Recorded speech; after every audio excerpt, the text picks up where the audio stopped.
ये चिड़िया बहुत ही गरीबी में जी रही थी। एक दिन जब वो अपने घर से बाहर निकली तो देखा उसकी बेटी आंगन में खाना पका रही थी। उसे देख टूनी ने पूछा, बेटा तुम भला रसोई क्यों बना रही हो? तुम्हें ये सब करने की कोई जरूरत नहीं। टूनी की बात सुन बेटी ने कहा, माँ तुम हर दिन सुबह उठकर खाना पकाती हो और फिर काम पर चली जाती हो, वहाँ दिन भर मेहनत कर थक कर घर लौटती हो, फिर रात का खाना बनाती हो, फिर देर से सोती हो, अगली सुबह फिर से वही शुरू। माँ तुम्हें इतनी मेहनत कर देखते हुए मुझे बहुत बुरा लगता है। माँ तुम्हें आराम करने का बिल्कुल समय नहीं मिलता माँ, इसलिए मैंने तय कर लिया है आज के बाद खाना मैं ही बनाऊंगी। बेटी की जिद के आगे माँ टूनी कुछ न कह पाई। वो अपने काम पर चली गई। दिन गुजर रहे थे। एक दिन चीचू कौवा टूनी के घर आई। टूनी और कितने दिनों तक इंतजार कराओगी? पैसे देने भी है या नहीं? तुम बाहर निकलो, आज आर या पार हो ही जाने दो। यूं चीचू चिल्ला चिल्ला कर बुला रही थी। टूनी अपने घर से तुरंत बाहर निकली। चीचू चीचू हाथ जोड़ती हूँ, इस तरह चिल्लाओ मत। घर पर मेरी बेटी है, उसके सामने मेरी क्या इज्जत रह जाएगी? आज तक पैसों को लेकर जो दिक्कतें हुई है और गरीब कहकर मैंने जितने अपमान सहे हैं, मेरी बेटी इन सब के बारे में कुछ भी नहीं जानती और आज इस तरह तुम यहाँ आकर चिल्ला रही हो। मैं तुम्हारे आगे हाथ जोड़ती हूँ, जोर से मत कहो ना। यूं विनती करती हुई टूनी ने कहा, मेरी बेटी है, ये है मेरी बेटी है, अमका है दमका है कहकर मुझे रोकने की कोशिश कर रही हो। चुपचाप मेरे पैसे मुझे लौटा दो। मुझे कोई शौक नहीं है तुम्हारे घर पर आने का। एक हफ्ते की मोहलत और दे दो, मैं तुम्हारे पैसे वापस लौटा दूंगी। आखिरी बार मैं तुम्हें एक हफ्ते की मोहलत दे देती हूँ। एक दिन भी इधर उधर हुआ ना तो देखना अच्छा नहीं होगा। चीचू ने यूं धमकी दी। उन दोनों की सारी बातें घर के अंदर से टूनी की बेटी सुन रही थी। इसका मतलब माँ मेरे लिए इतने दुख सह रही है, हर दिन सबसे इतने ताने सुन रही है मेरे लिए, मुझे खुश रखने के लिए। चीचू की बात मैं जान गई हूँ, ये माँ को पता नहीं चलने दूंगी। अगर माँ ने जान लिया कि मैं सब जानती हूँ तो माँ को बहुत बुरा लगेगा। यूं मन ही मन सोचकर टूनी की बेटी बहुत दुखी हो रही थी। तभी टूनी अंदर आई। अपनी बेटी को सामने खड़ा देख टूनी बोली, दरअसल बेटा कोई जान पहचान वाला आया था, उन्हीं से बात कर रही थी, बस और कुछ नहीं। ठीक है माँ, बता तो सही आज मैं क्या बनाऊं? वैसे घर पर बनाने के लिए कुछ भी नहीं है। माँ बोली, अच्छा कोई बात नहीं, मैं अभी छोटू तोता के पास जाकर देखती हूँ, अगर उसके पास कोई खाने की चीज होगी तो लेकर आऊंगी। टूनी तुरंत अपनी सहेली छोटू तोता के घर गई। क्या बात है टूनी, आज तेरा यहाँ कैसे आना हुआ? क्या कोई काम था? हाँ दोस्त, पर मेरी समझ में नहीं आता मैं तुमसे कैसे पूछूं। दरअसल मेरे घर पर खाने के लिए कुछ भी नहीं है, अगर तुम मेरी थोड़ी मदद कर देती तो अच्छा होता। मैं बस वही पूछने आई थी। मैं पैसों की सहायता तो जरूर कर सकती हूँ, पर एक हफ्ते के बाद अगर तुमने पैसे नहीं लौटाए तो मुझे तुम्हारे घर आना पड़ेगा। अगर तुम इसके लिए राजी हो तो। उसने मजबूरी में हाँ में सर हिलाया और कुछ पैसे लेकर अपने घर वापस लौटी। टूनी ने साथ में लाए पैसे अपनी बेटी के हाथ में दे दिए। बेटा मुझे किसी काम से बाहर जाना है, तुम बाजार जाओ और घर के लिए जिन चीजों की जरूरत है वो लेकर आना और खाना बना देना बेटा। ये कहकर टूनी अपने काम पर चली गई। टूनी की बेटी ने सारा सामान लाया और घर पर खाना बना रही थी। घर वापस लौटी टूनी की नजर उन्हीं के घर पर रही एक संदूक पर पड़ी, जिसे देख टूनी ने अपनी बेटी से पूछा, बेटा ये संदूक कहाँ से आया? पहले तो अपने घर पर नहीं था, कौन ले आया? दरअसल मैं सुबह बाजार गई थी ना सामान लाने, तब मुझे सड़क के किनारे पड़ा हुआ दिखाई दिया। ये मुझे बहुत अच्छा लगा, इसलिए साथ में ले आई। वैसे मैं खुद ही भूल गई थी माँ, अब तुमने पूछा तो फिर से याद आया। अच्छा, वैसे इसमें क्या होगा? सोना या गहने तो नहीं ना? वैसे भी मैं भी बड़ी बुद्धू हूँ, भला इस पुराने संदूक में पैसा या गहना क्यों होगा? ये सोचती हुई टूनी ने अपने पास रहा पारा उस संदूक पर दे मारा और खोलकर देखा तो सच में उस संदूक के अंदर बहुत सारे पैसे और सोना था। बेटा लगता है हमारी दर्द भगवान से भी देखा नहीं गया, इसीलिए उन्होंने हमारी इस तरह मदद की है। बेटा इन पैसों से हमारे सारे कष्ट दूर हो जाएंगे।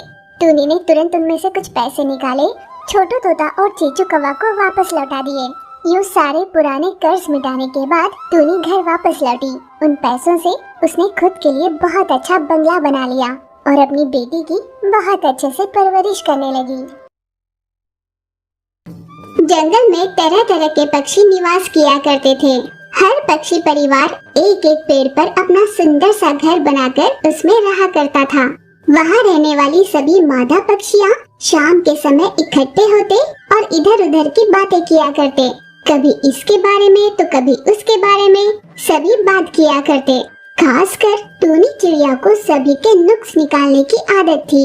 इस तरह उन मादा पक्षियों की बातों का कभी अंत ही नहीं होता था। उन्हें कभी पता ही नहीं चलता था कि बातों बातों में उन्होंने कितना समय गवाया है। और देर होने पर जब उनके पति उन्हें आवाज देते, अरे हमें शांति से 2 पल बात भी नहीं करने देते। अगर कोई खास जरूरी बात होगी तो मुझसे बाद में कह लेना, अभी मुझे डिस्टर्ब मत करो। दरअसल हमें भूख लगी है, खाना परोसने के लिए बुला रहे हैं। अरे भूख लगी है तो परोस लीजिए ना, आपको हर काम के लिए हम ही चाहिए होते हैं ना। पतियों के पास और कोई चारा नहीं होता, वे चुपचाप खुद ही परोसकर खा लिया करते। यूं दिन प्रतिदिन उन मादा पक्षियों का बर्ताव और भी ज्यादा बिगड़ने लगा था। अरे सुबह से लेकर शाम हो गई पर इनकी बातें खत्म ही नहीं होती, यहाँ वहाँ की बातें करते रहते हैं। लाचार होकर सभी ये कहते कि इन औरतों को बदलना उनके बस की बात नहीं। सभी अपने अपने काम खुद ही कर लिया करते। ऐसे में एक दिन बहुत तेज बरसात शुरू हो गई। टूनी घर के सारे काम कर रही थी। जल्दी से काम निपटाकर टूनी इधर उधर बेचैनी से घूमने लगी। अरे तुम इतनी परेशान क्यों लग रही हो? इतनी टेंशन में क्यों घूम रही हो? दरअसल बाहर बहुत बरसात हो रही है ना, इसलिए मुझे टेंशन हो रही है। बरसात होने पर अब टेंशन लेने वाली कौन सी बात है? अब पहले जैसी बात तो नहीं है ना कि तेज हवाएं चली या बरसात हुई तो घर ही बिखर जाए। तुम क्यों चिंता कर रही हो? अरे आप भी ना, आज बरसात की वजह से हम सभी औरतें मिल नहीं पाएंगी, इसी का बुरा लग रहा है। क्या करे समझ में नहीं आ रहा। तुम्हारी टेंशन की ऐसी की तैसी, तुम्हारी बात सुनकर तो मेरा फ्यूज उड़ गया। एक दिन ना मिल पाने पर इतनी बेचैन हो रही हो। लगता है तुम औरतों की बकबक से भगवान भी परेशान हो गए थे, इसीलिए उन्होंने बरसात करवा दी। टूनी बहुत गुस्से से, अरे लगता है मेरी डांट का इस पर असर हो गया है। एक भी बात किए बिना ये अंदर चली गई। यूं मन ही मन वो खुश हो रहा था कि टूनी छाता लेकर बाहर आई। अब हमें कोई बरसात रोक नहीं पाएगी, हम तो गपशप करके ही रहेंगे। भगवान बचाए ऐसी बला से। दूसरी ओर छाता लिए टूनी अपनी सहेली के घर गई। लूसी, डोरा, मही, छोटू, आ जाओ सभी बाहर आ जाओ, घर में क्या कर रहे हो? यूं सभी को आवाज देने लगी। सभी ने अपने अपनी खिड़कियों से टूनी को देखा। अरे टूनी, मैं तो कितनी देर से यही सोच रही थी कि मैं बाहर कैसे निकलूंगी। तुमने बहुत अच्छा दिमाग लड़ाया। और क्या था, सभी सहेलियां अपना अपना छाता लेकर बाहर निकली। उन्हें घर से देख रहे पतियों ने कहा, हे भगवान, बरसात में भी ये सभी गपशप लड़ाना छोड़ नहीं पा रहे। सभी एक माला की मोतियां हैं, चाहे सुनामी आ जाए या तूफान, इन्हें मिलने से कोई नहीं रोक पाएगा। यूं सभी पति परेशान होकर अपनी पत्नियों को कोसा करते। एक दिन घर के सारे काम निपटाकर टूनी ने अपनी सभी सहेलियों को बुलाया। ठीक उसी समय छोटू तोता का बच्चा नींद से जागा। माँ, तुम कहाँ गई? माँ, माँ, तुम कहाँ हो? पर छोटू बातों में इतनी मगन हो चुकी थी कि उसका ध्यान ही नहीं गया। उस पर छोटू ने बाहर से कड़ी लगाई थी, जिस वजह से बच्चा बाहर नहीं निकल पा रहा था। खेलते खेलते वो घर के पीछे के रास्ते से बाहर निकला। पीछे की तरफ चूल्हा जला कर रखा हुआ था। छोटू का बच्चा खेलते हुए वहाँ गया और आग लगी लकड़ी से खेलने लगा। यूं खेलते खेलते अचानक उसके पंख और पूंछ में आग लग गई। जल रहा है, माँ। दूसरे पेड़ पर रहे चील ने ये देख लिया। उसने तुरंत जाकर उसे बचा लिया। जब छोटू तोता ने अपने बच्चे का हाल देखा, वो रोने लगी। क्या हुआ? अरे कहो ना, क्या हुआ इसे? मेरे बच्चे को क्या हुआ? उस चील ने सारी बात उन्हें बता दी। तुरंत छोटू के बच्चे को अस्पताल ले जाया गया। डॉक्टर ने उसके जले पर मलहम लगाया। डॉक्टर ने माँ से कहा, आखिर इस बच्चे के साथ ऐसा कैसे हुआ? अपने बच्चे की देखभाल, उसकी सुरक्षा क्या माँ की जिम्मेदारी नहीं है? माएं काम में व्यस्त जरूर होती हैं, पर इतना भी व्यस्त होना क्या काम का? डॉक्टर, मुझे क्षमा कर दीजिए। उस चील ने डॉक्टर से कहा, इन्हें सख्ती से फटकारिए डॉक्टर जी। आंधी आए या तूफान, ये औरतें गपशप लड़ाना नहीं छोड़ती, सारा ध्यान उसी में लगा कर रखती है। बरसात में छाता पकड़कर और चली जाती है।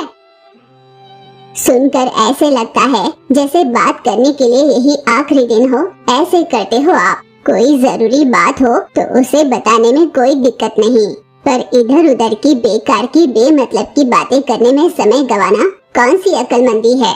मान लो अगर तुम बात नहीं मान रहे हो, ये सोचकर तुम्हारे पतियों ने दूसरी शादी कर ली तो सोचा है कभी? उन्होंने सबसे माफी मांगकर कहा कि अब उनकी अकल ठिकाने आ गई है। सभी मन लगाकर अपने घर के काम करने लगे, पति और बच्चों की जरूरतों को पूरा करने लगे। पत्नियों में आए इस बदलाव को देखकर पति भी बहुत खुश थे।